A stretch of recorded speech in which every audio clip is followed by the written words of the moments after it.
a Californian, you know, and having done your mission project and all that stuff. I have a little gift here I'm going to refer to. I've got a few more of these left. Does anyone not have one nearby that they can share or something? You know? Here's have one of these. One of those. You get one here and here. And there we go. There we go. All right. I'm going to talk. You can hear me? I talk loud. Okay. So the goal here is to the goal is to think about Mexican California. And so one of the fun things about teaching local history, California history, local history, Point Loma history, is that it gets at all the different layers of history. And so there's global history, there's Spanish Empire history, there's all sorts of everything that comes together. And Mexican history comes big into here. And so today's an opportunity to think locally, but nationally here with Mexico, and our relations with Mexico are part of what we'll be talking about here. And so we're going to look at a positive angle here, the high hopes, I need to see if I can make this so it doesn't roll around. Okay, good. Many of us have heard of San Ana, which is the guy on the right here. He was 7 times seven non-consecutive times president, often dictator, caused a lot of trouble and we think of him as a sort of representative in many ways, like that. You learn that name and stuff as representative of a sort of chaotic Mexican history. And there's a lot of chaos in Mexican history, but this is Aaron Burr. He's a lot of chaos in American history, the Burr conspiracy and all sorts of stuff too. So we're talking about new countries.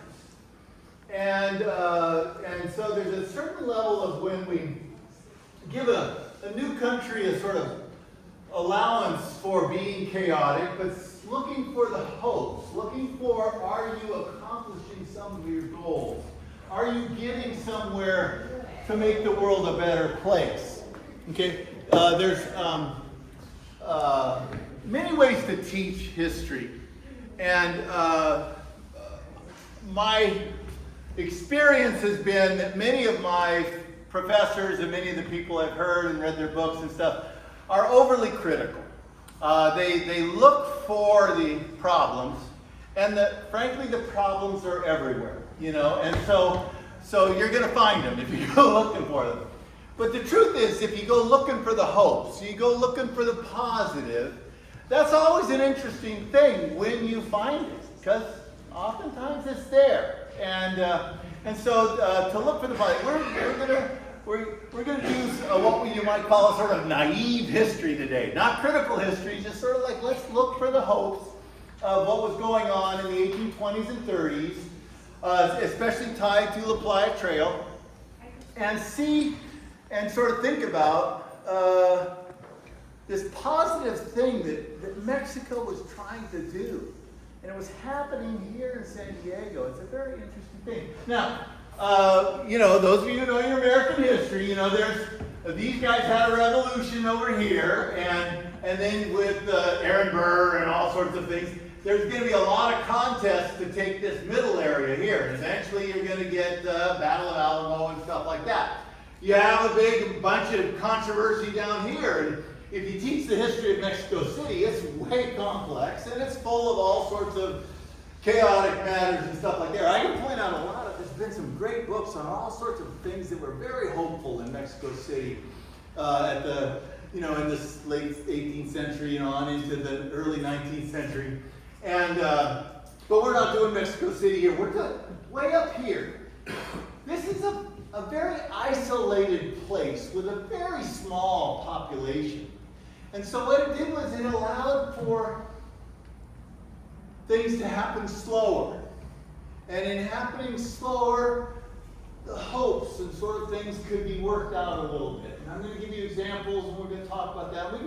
And hopefully you might have some questions. And feel free to raise your hand and stop me in the middle of something. This is an informal sort of thing.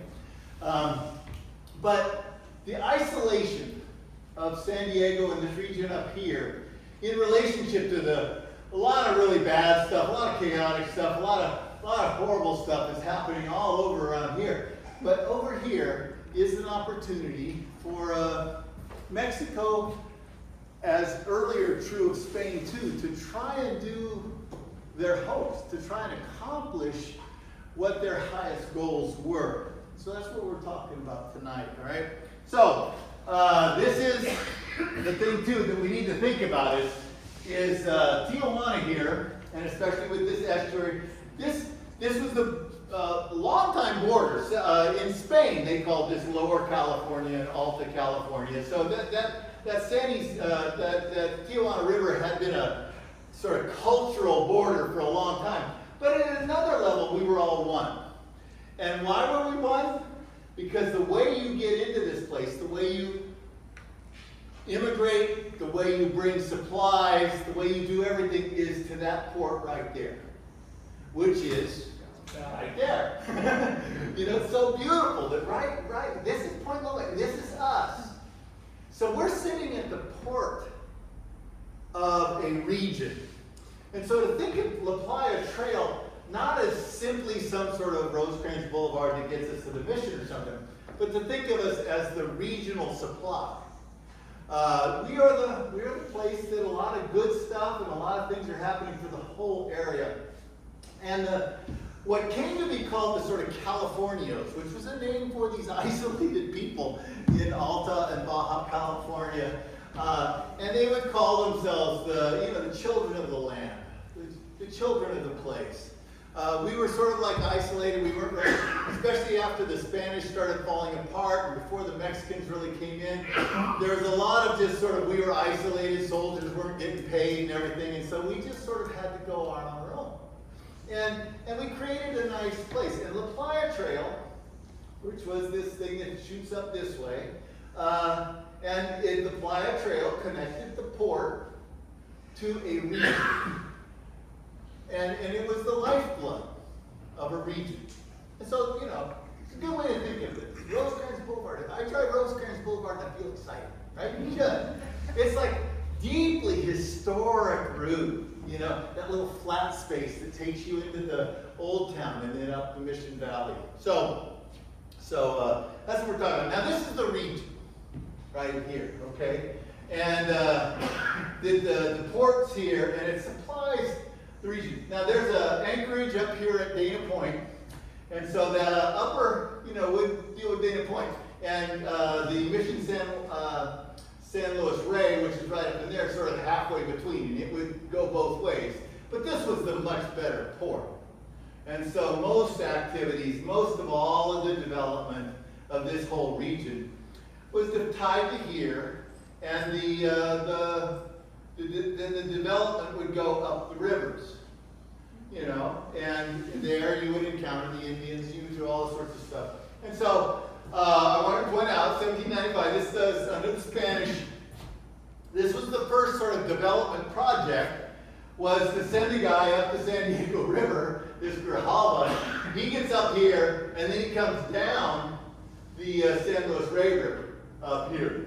And so this development of a larger area starts really to be in the minds of the Spanish in 1795, when Neve is ending his governorship. And so then you have this thing called secularization. Now this is what we're going to be talking about today. It's the big issue. I hope you've all heard this term. This is a great term, but it's a very confusing term for a lot of people. Because secularization means basically taking a temporary mission field and turning it into a civilized or stable society. That's all it means. Doesn't mean getting rid of Christianity or getting rid of religion or stopping the missions or no longer, it's just like, okay, we want to stabilize things. The goal is always, the goal of the missionaries was secularization. But there's an issue. So secularization was the grand plan. It was started by the Spanish, and the Mexicans are going to carry it over. So the Mexicans have a different political system. They get rid of a king, they have a republic, they do all sorts of fun things we can talk about. But on the other hand, is they still have the basic goals of a civilized society, the basic goals of a good society. And they actually, the Mexicans, put it on steroids. They take it further. They want to get rid of slavery. They want to promote egalitarianism. They want to do better by the Indians than the Spanish had done. Things like that. That's what the Mexicans want to do. That's what we'll talk about here. So this is the development plan. And so it's fully initiated. You know, there's a transition time between the Spanish and Mexicans.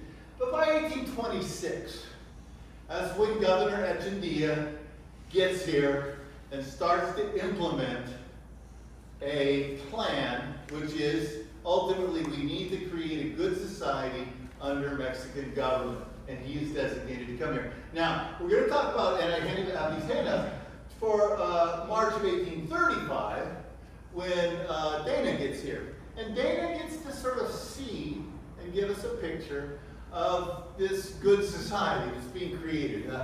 And a happy society.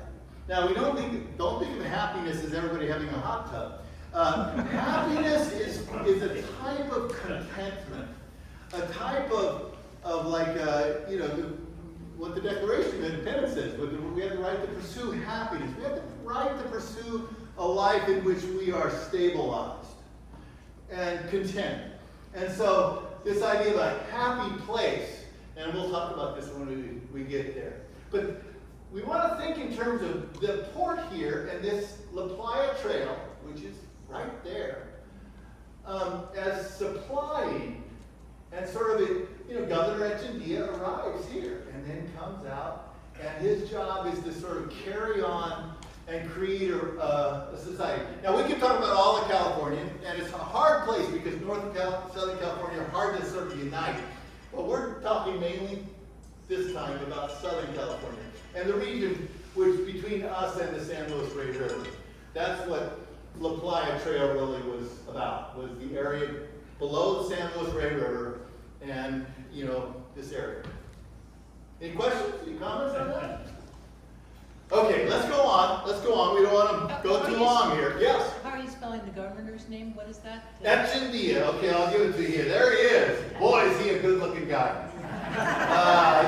That's the only picture I know of him, man.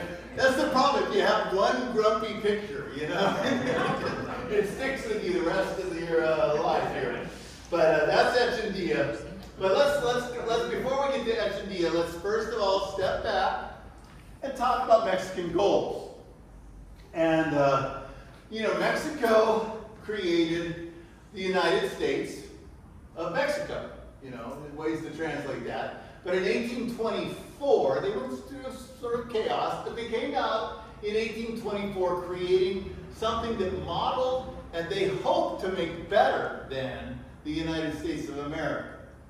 Because the United States, they modeled themselves after creating a federal system with, you know, Republican structures of checks and balances and all that sort of stuff. They have a president and a Congress and all the basic stuff like with the United States.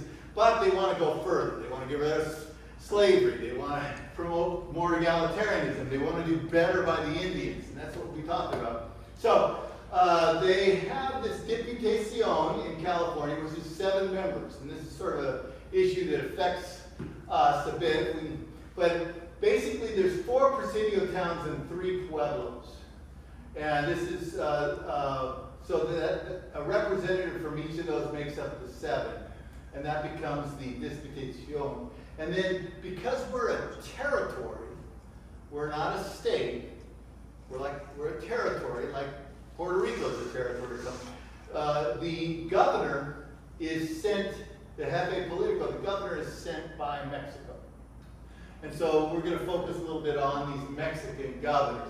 Now, the guy who's the first president down there is Guadalupe Victoria. Really interesting guy in many ways. He worked with Santa Anna, but, you know, he's very different from Santa Ana. He's trying to stabilize, trying to do good, trying to do all sorts of things. Santa Ana is sort of a wacko, you know. Yeah.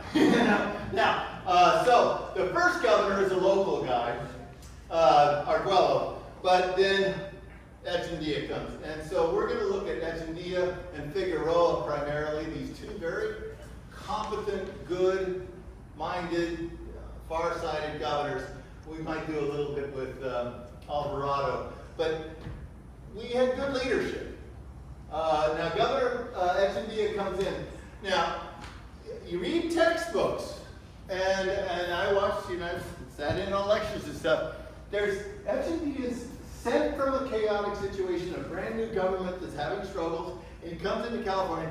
And yeah, there's struggles here too. There's struggles, people disagree, there's not, he doesn't come in pie in the sky and just make all things better. But he does have a mandate to do these things, which is, first of all, is this secularization. Secularization means that we were a mission territory, and that meant the sort of missionaries were sort of like foster parents over all of this land and overseeing the Indians.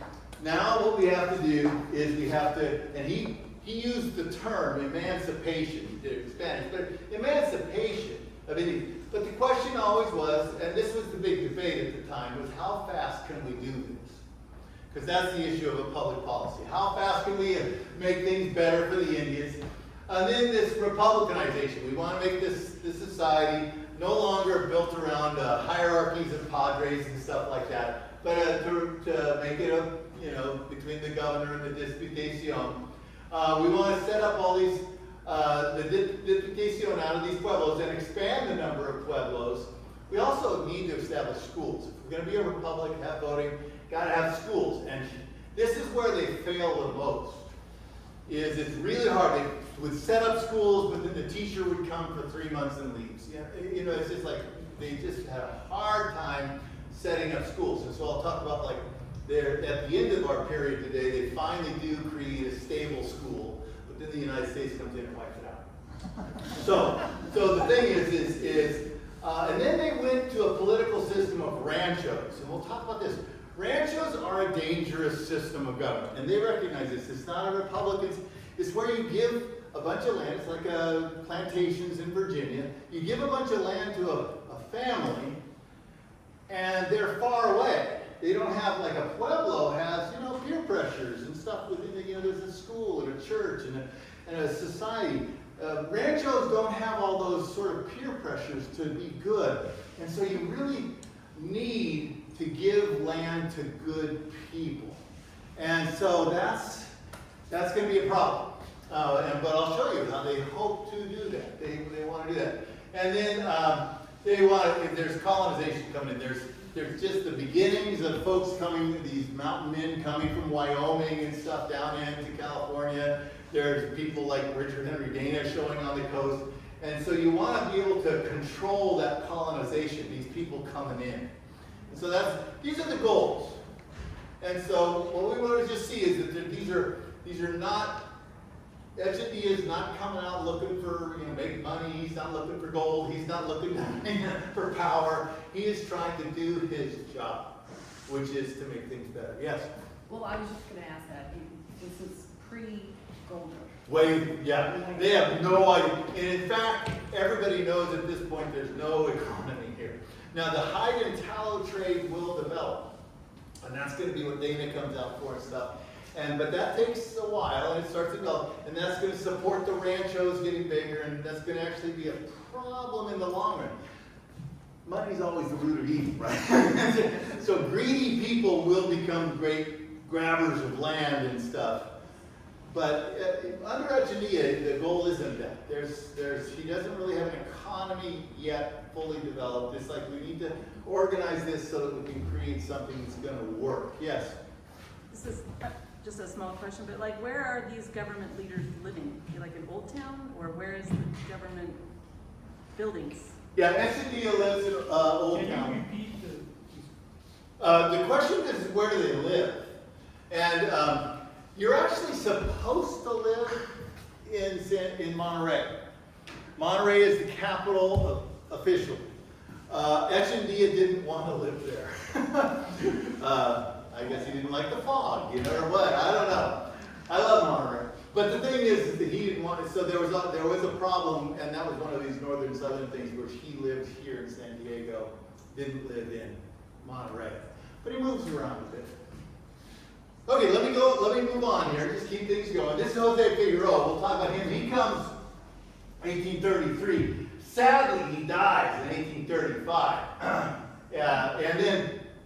But this is the first printing press, and this is one of the great statements of the goals of Republican California, Mexican California. It was published in Monterey. It's the first book published in California in 1835, okay?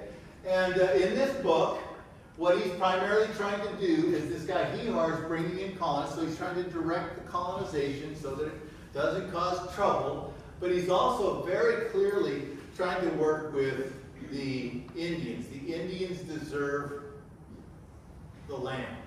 The land ultimately belongs, and this is Spanish policy, but the Mexicans were very adamant about it. The land ultimately belongs to the Indians. And so we're taking some land away, of course, to build our towns and stuff like that. But the land belongs to the Indians. And so this is one of the key policy things that we have to look at for our time today. Now, these things here. I have one more of these here. Does anyone need one of these? Did you guys get one of these back here? Did you get one of those? Take that there. This is Dana's, out of 2 years before the Mass when Dana comes. Now, I'm not going to read all this. I just want to point out a couple things. It's fun to read the whole thing because Dana likes San Diego. He lives, out of the 2 years, he lives for 6 months here on Point Loma. So just right over there.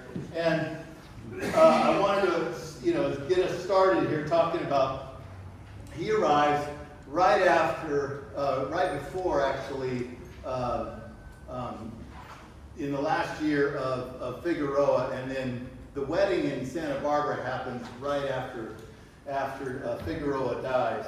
But the beginnings here is like the Santa Barbara section. I love Santa Barbara too, so we always have a Santa Barbara section. So, but go to page 4, and you have the beginnings of this about him talking about the point. And he talks about the beautiful woodland. They have to actually spend the night off the coast waiting for the wind to come in the morning, and stuff. It's a beautiful little depiction of, how he describes Point Loma. And then he gets down here, and he talks about then immediately about Sunday having a day off, a holy day, a holiday. So, and of course for a holiday he's going to walk the route, La Playa Trail, into Old Town. And so if you go to page 6, there's a beautiful start here. I shall never forget the delightful sensation of being in the open air with the birds singing around me and escape from the confinement, labor, and strict rule of a vessel.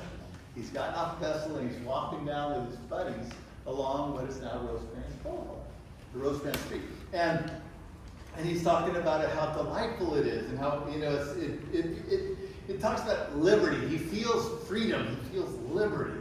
And this is actually one of the goals of Mexico at this time, is to promote liberty and freedom. And so reading it in the context here is sort of fun.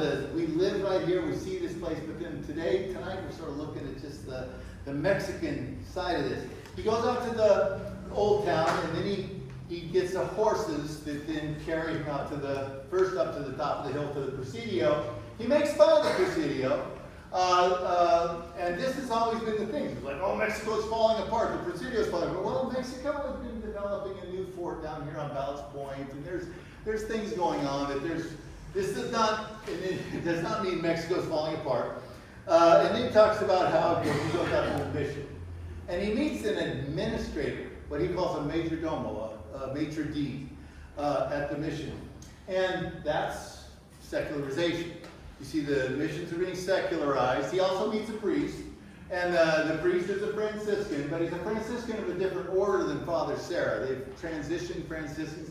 The Indians have been dispersed, and we'll talk more about that. But there's still Indians living at the mission. A lot of folks have found that as a place to live, Indians living in town. So he goes out there, has a wonderful hospitality at the mission, and then he comes back to leaving the mission, is there at the bottom of 7, and on 8 he comes back into Old Town, and he talks about the Indians who always have a holiday on Sunday. We're engaged in playing a kind of running game with a ball on a level piece of ground near the houses. He's talking about Old Town. The old ones sat down in the ring looking on while the young ones, men, boys, and girls were chasing the ball, throwing it about. Some of the girls are like greyhounds, you know. So, you know, he's experiencing a very fun day in San Diego, in Old Town. He talks about the amusement, but the Indians are participating, and the Indians are part of it. The Indians are throughout this as not slaves. They're not being oppressed. They're engaged. And this is a picture of what Mexico wanted. This is a picture of what Echandía and Figueroa were shooting for. And I'll explain this a little bit more. And so at the end, he gets some horses to take him back down the Playa Trail to here. And then there's these Indian boys that come down, get the horses, and take the horses back to downtown. So I give you this just for the fun of reading it as a type of like picture, eyewitness, kid, young kid, 19 years old, who just has hit the Playa Trail and finds it freedom.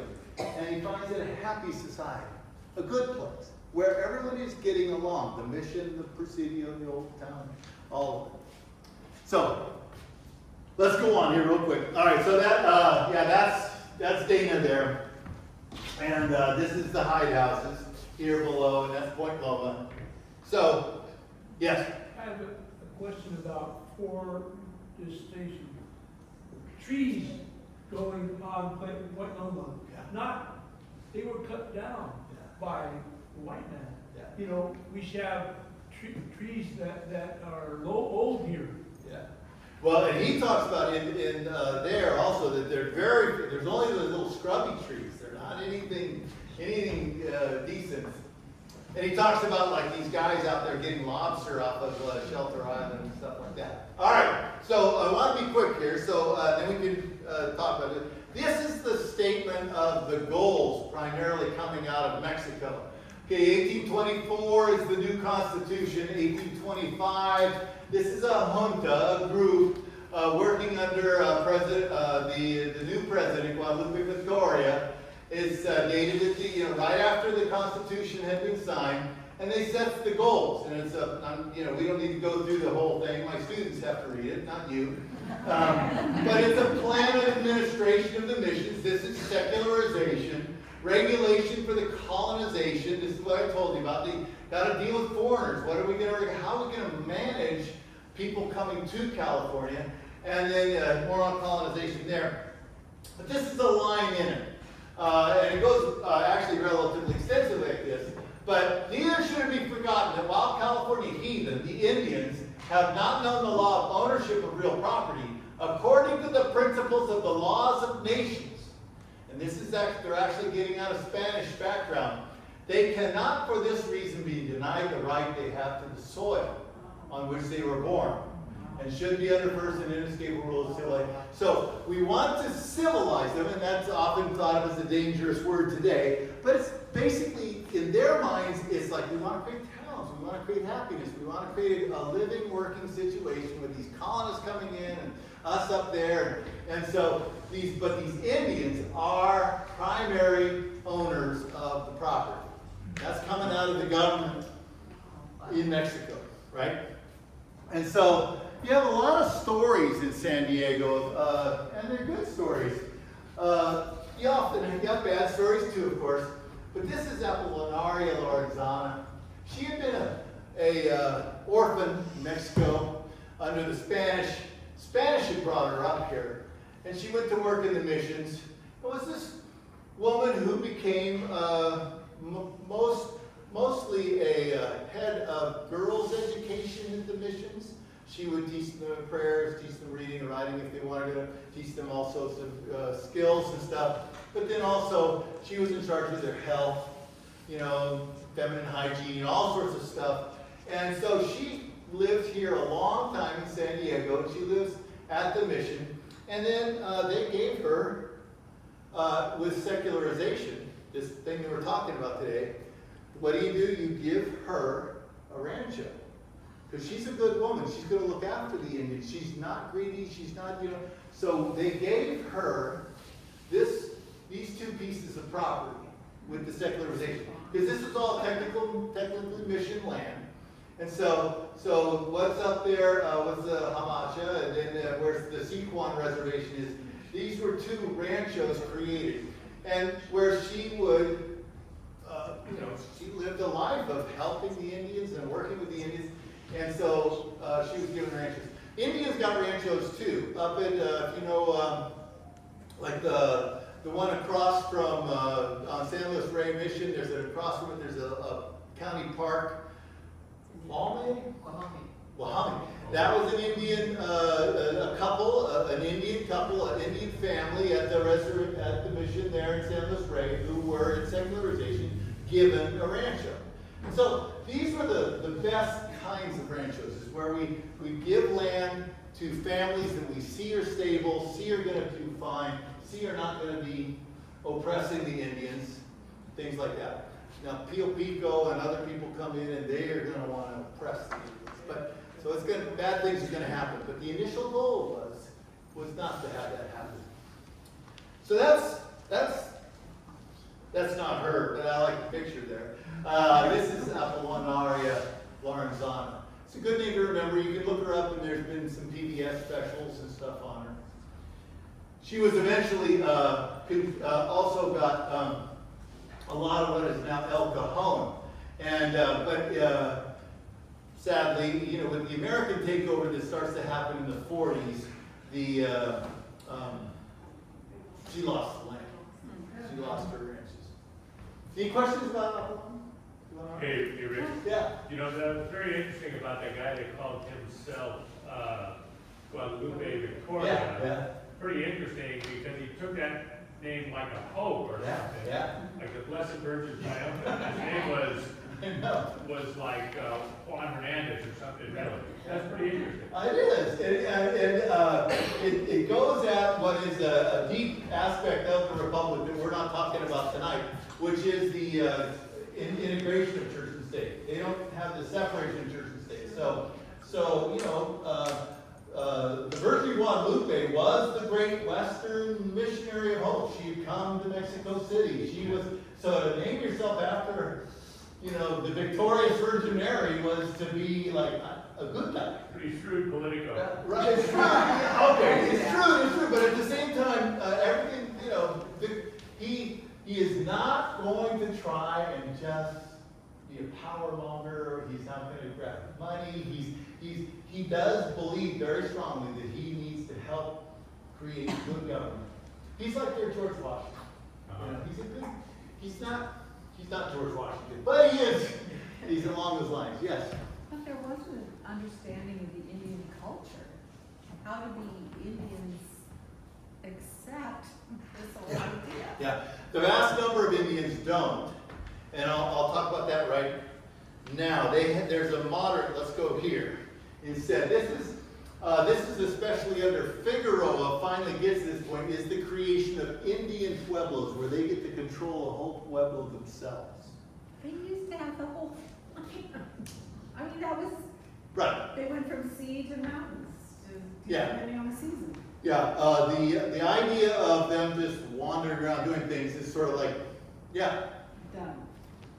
Yeah, it's cultural imperialism, but at the same time, it's, and this is what I'm talking about. It's we can see this as an evil, but it's not being thought of as an evil. It's not being implemented as an evil. It is being implemented by these people who are following the Virgin Mary, thinking that they're doing the best that they can in the way that they think is the best for the world, which is to create a better society. This is what I do with my students. They think they have freedom? No, you don't. You do what I tell you. Because what is a school but a culturally imperialistic institution? Okay, we all do cultural imperialism at some level. But you're right. The Indians lose in the big picture things, and we're not even going into all the diseases and stuff today. Because they're struggling. But that was not the goal. It was not the hope. Gold rush, that their goal is greed, and killing and massacring Indians and genocide and everything else. But that's the gold rush. That's later on. That's not the Mexicans. And that's our goal here tonight, is just to appreciate the Mexicans. Mexicans get kicked around a lot. It behooves America to always think that Mexico wasn't doing a good job in California, and so therefore we had the right to take it away from them. But I'm trying to say tonight, no, the Mexicans are doing a pretty good job. They're trying. You know, it's not a bad thing. So, but what we have here is this is Escondido back in here, and there's this is the Camp Pendleton here.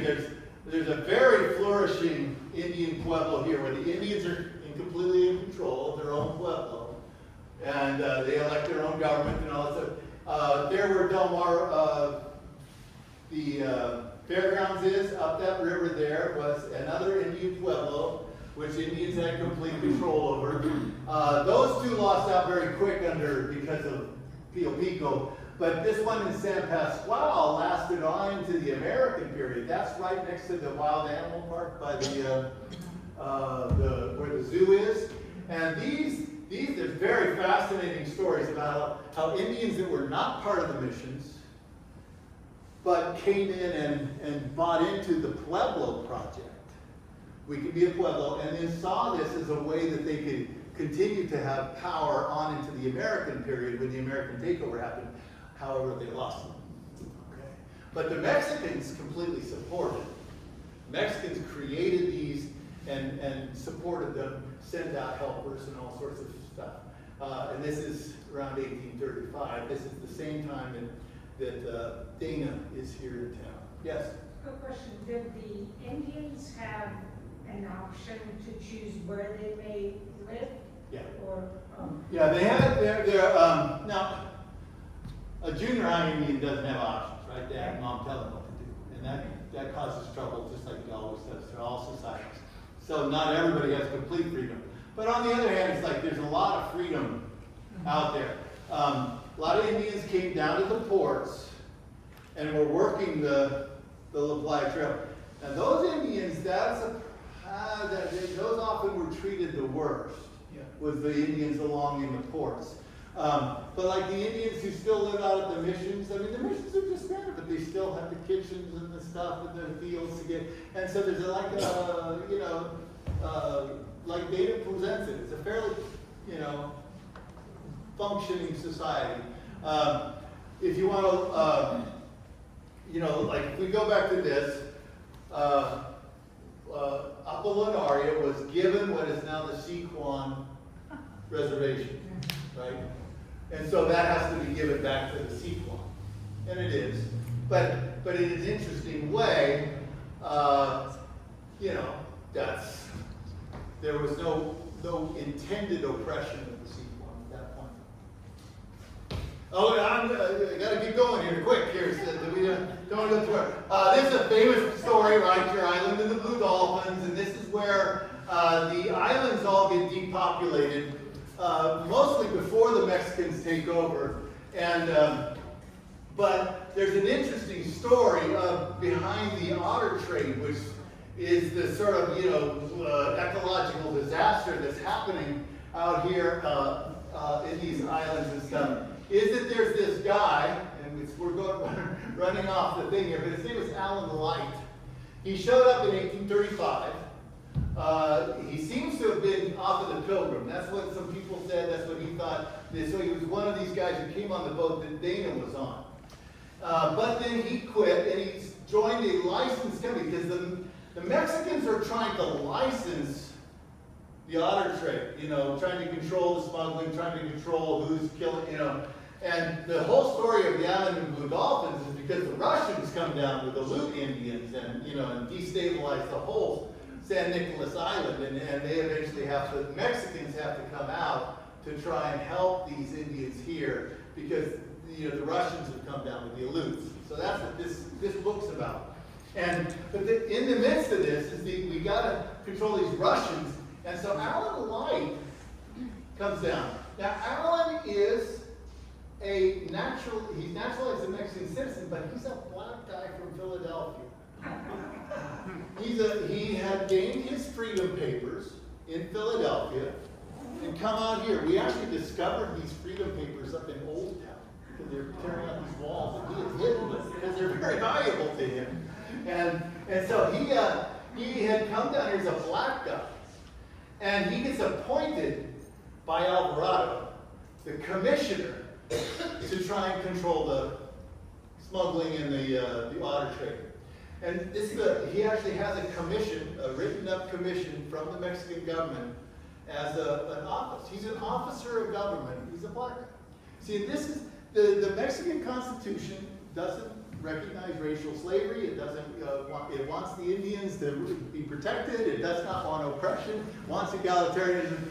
And and there's more of these guys. There's a lot of black people in the Mexican population anyway, because of the mulatto population. But this guy's a black guy from Philadelphia, and he finds his freedom, even a government commission in California here. And he lived in Old Town there eventually. He lived in Santa Barbara too.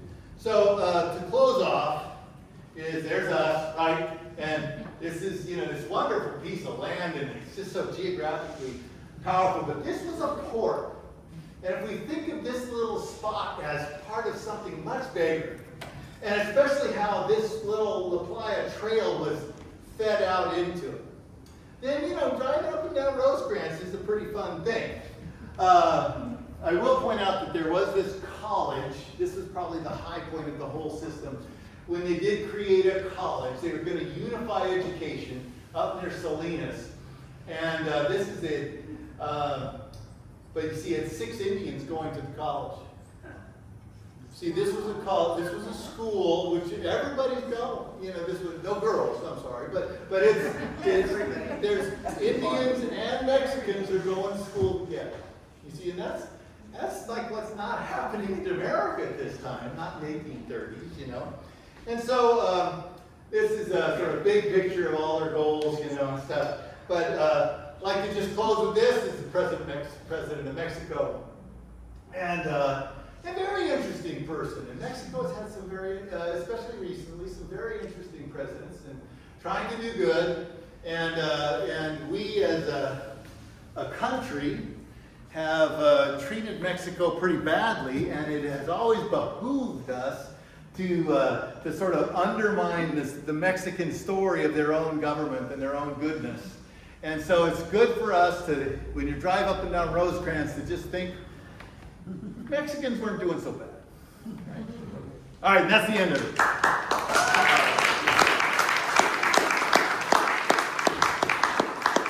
Yeah. Rick, I wonder if you would comment on the Californio hero Don Diego de la Vega. What would you like to say about it? The son of Alejandro, Don Alejandro. This is Zorro. Yeah? Anybody else a little boy in the 50s? He's like the first superhero, practically. Yeah. But he was a Californian. Yeah. Pretty interesting, though. Yeah. And the fun thing about all the Zorro books, and there's a whole bunch of them, written by a guy in the 1920s. But is that he expresses these goals that I'm talking about. That's why it's good that you bring them up, because he wants goodness. He wants a good society. Yeah. And there's bad elements among the priests. There's bad elements among the government. There's bad elements among the soldiers. There's bad elements among the ranchos. And Zorro represents the highest aspirations. Exactly. And just like Superman does. Yeah. Yeah. Yes. I was struck by the fact that Dana walked along Rosecrans speaking to the sweets of liberty. Yeah. Hearing the birds sing. And we have named the former Naval Training Station Liberty Station. Yeah. And if you remember on the corner of Lytton, the golf course used to be called Sail Ho. Okay, he says that in his book that when you saw a woman coming down Rosecrans, you yelled "Sail Ho." He said he was use it for other purposes too, but he says that in the hidehouses they would yell "Sail Ho" when a woman was coming down Rosecrans Boulevard. All right. Do we need to get out of here? I heard that there's someone coming. 6:45. Okay, so we're good. I can answer. Yes. Can you talk about the relationships with the marriages between the women and the What do you, Well, you mean like I'm not sure quite the dates of when that was happening, but I know there was, marriages Yeah. that way. We- And like you say, blacks and. yeah, marriage, in both, in a Catholic culture, marriage is a much higher thing than it was in a Protestant culture.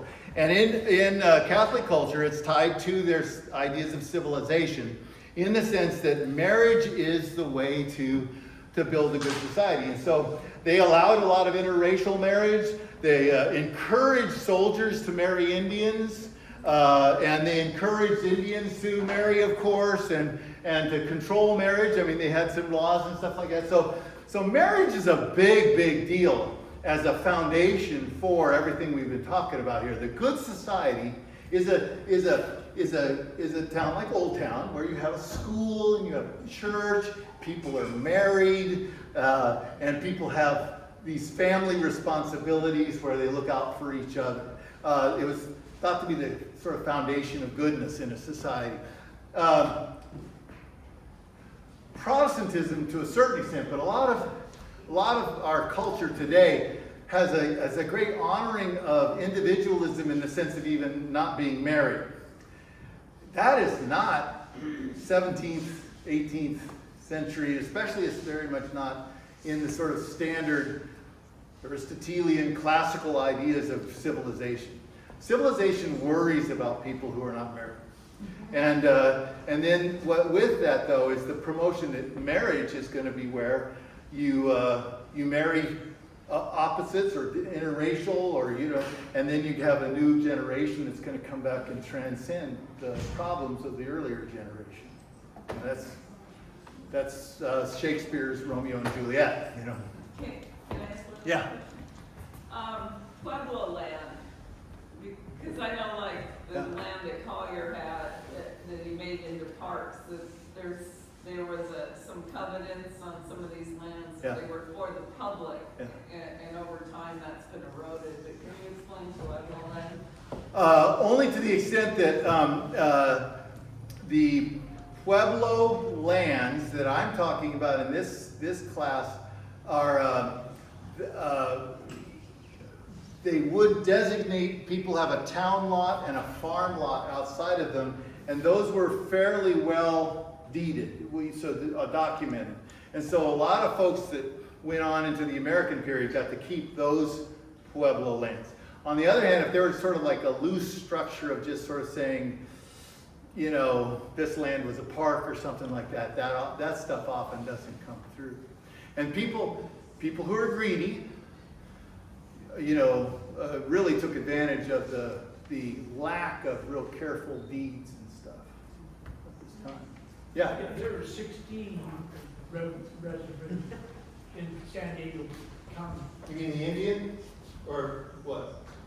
All the ones that we have are the mission lands. Oh. There are 16 of them in the county of San Diego. All the ones that you named. Okay. Yeah. Yes. Well, I know we're talking about the southern part of Yeah. their territory, but why did they put the capital in Monterey? That's what Escondido asked. Why would you not do San Diego? It's a wacky idea, and the Americans got rid of it immediately. The Northern California was very problematic. It was hard to deal with, but Figueroa had a lot of issues. Alvarado had a bunch of issues up there. And then when the United States comes in, the gold rush happens in Northern California, and that actually allows us to be a little bit backwater here for about a decade or two. Ignored a little. Yeah, and it helped us stabilize those things. And the Mexicans actually did better down here. The Mexican people and culture that were transitioning into American did better down here than the North. Yeah. Were they trying to avoid having the Russians take over Northern California? Yeah, Figueroa. Yeah, there's a guy Hartnell who's one of the great figures of our class. When we teach, Hartnell was an Englishman, educated in Germany, went to Lima, Peru to work for his uncle, shows up in California in 1828, and he can speak lots of languages. He's really brilliant. He's a good guy. He marries into the Jose de la Guerra family, and then Figueroa asks him to learn Russian, and he uses a French-German dictionary to learn Russian with, and then he becomes the Russian diplomat for California. You know, it's just, these are the good stories that you often don't hear about. You know, when it's just the Mexicans were screwing up and California was taken by the good guys. Yeah. I have a question about, you were talking about otter hunting. So there must have been, because they were saying about how to kind of control their population, there must have been whalers that were coming, right? Yeah. Fur hunters of a variety. The whalers are in and around, but the fur hunting, especially with the otters, was what made the most money and drew in a lot of people, especially the Russians. I don't know of Russian whale hunters. Well, I was going to say outside whalers that would be hunting that. Yeah. Chinese, Portuguese, there's a whole bunch of folks who come in to do whaling from Point Loma, you know, but they're a more stable bunch of people, the whalers. Yeah. I noticed on some of the pictures you showed, the lady that was in charge of taking care of her name, is it translates into foundling, or she was a foundling? She was a foundling, yeah. Okay, so she was meeting an abandoned child. The fun of her name, Apollinaria Lorenzana. Apollinaria is a deep Catholic, saint name. But where'd this go? I can't get it here. But the Lorenzana was the bishop in Mexico City. All of the orphans were named after him. His name was Lorenzana. And so, the Catholic Church, it's a good thing. The Catholic Church takes in all the orphans, and he just gives them all his names. On that same event, they had the Indian reservation up there. Oh, yeah, I don't know about that. Oh, okay. Yeah. My profession, maybe you'll know, was that what later became known as Fayal Ranch? Yeah. Under the Gaddies? You know that I trust you for all this information. I learned from you. But I don't, because it's a general area, but that would be a very interesting connection for sure. No, Which I don't know. Jeff knows so much about all this area stuff. I'm just bringing in a little umbrella over the top. Yeah. We should probably quit, right? Thank you so much. Okay, so thank you. Oh, and Eric, on Thursday, you want to announce your thing? Yeah, come on down to OB Historical Society on Thursday down at Sunset Cliffs in Saratoga. At the Water's Edge Community Center, we're going to have a program about San Diego's bungalow courts with Dr. Diane Kane. Should be pretty good. Come on down. The thing you have to remember always is to say history is fun and go do more history things.